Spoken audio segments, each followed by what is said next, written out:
for people all over the world to know your music, was we were rehearsing to do television because David Letterman was going to be the first show we did, and we'd been promised to a radio station in New Jersey. They'd been told we would do a promotional event that we hadn't been told about, and it was at Paramus Park Mall in New Jersey. That's sort of the way radio works. Someone promises you, and you have to live up. Sort of like your pimp, It's like they'll be there. They'll do it cheap.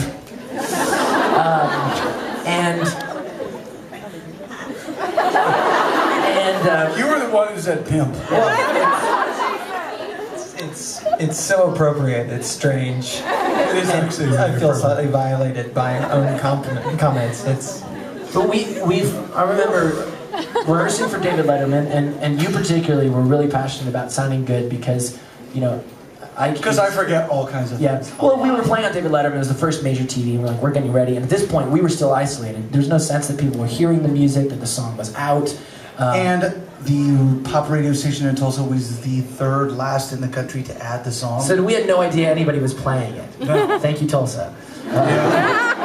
Tulsa's like, yeah, you guys are from here. We don't need to play a record. And so we begrudgingly left SAR rehearsal studio, where I also developed my real coffee habit, because I had painfully black coffee there, and I think I'm still buzzing from it. And we went out to this mall in New Jersey, and we got there, and it was packed. It was about 9 o'clock at night by the time, because we had delayed and delayed and delayed because we didn't want to go do it. Finally, they said, so it was 9 o'clock at night, about the time that the mall would close, and it was packed. And we literally said, man, is Macy's going out of business? There must be a sale. There must be a huge sale at Sears. It's ridiculous. They must be giving lawnmowers away. In fact, we were making plans. We're like, as soon as we finish this thing, straight to Macy's. We're gonna clean them out. I'm getting monogrammed silverware. It's gonna be great. You were thinking about that when you were 11? Oh, we love silverware. What can you say? Spoons. So we got to the back entrance of the mall, and I remember, and at the time, of course, as young as we were, our folks were with us, and specifically my dad, I think, was with us. And he describes this very well because he was, I think, got out of the car before we did. We were going into the back entrance of the mall. And remembers his description of it is, which was followed by us behind him, was that the cops that were there was probably 5 mall cops who were like, yeah, we'll be here a little late, a little overtime, we're gonna be good. Their eyes were like this. And it wasn't because of what we were wearing or anything. They came in to us as if they'd just seen a ghost.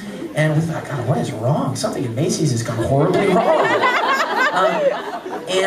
This was literally comments we were making. That's like a quote. This is not at all a joke. We were like, what is wrong here? And they began to sort of quietly talk to us. We're like, what's wrong? And they're like, there's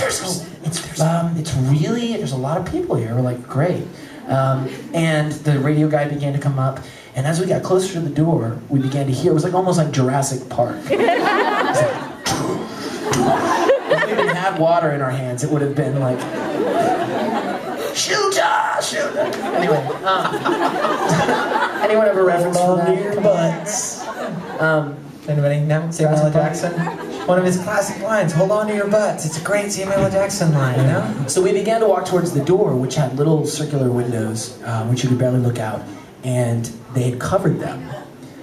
And I remember putting my head up through there and looking out at the mall and literally seeing nothing but faces and heads and long body hair. parts. It was a zombie apocalypse, but you couldn't see the floor anywhere. You couldn't see the trees. You couldn't see the bottom of it. There were, I think, 8,000 people that had come to see what was going to be this little promo show. But in the course of when they announced it and when it happened, that song had begun to be a really big hit. And I remember just stepping back and watching my stomach go, I could feel it, and we literally at that point were like, well, we don't even have more than a few songs worked out. We have one acoustic guitar, shaker tambourine, just like we do shows now, acoustic shows, and we got to do this. And we literally couldn't get to the stage. It was like from here to maybe the back wall there. We As had an to get all the example way. of how they prepared for the show, the stage was about 6 inches high, and the barricade they had was just those sort of velvet ropes. So 8,000, And they were still there. 8,000, people between the age of 12 and 16 are not going to be stopped by. It's like the bouncer's like, "You're not on the list." Crap! I can't step over this. I'm just not coordinated, damn it. So when we got out on stage and began to play, we started the song, and I think I heard about the first note, and then it was just one. Because of my ears going deaf, the sound you hear, the whale song of the hairs in your ears breaking as you become permanent.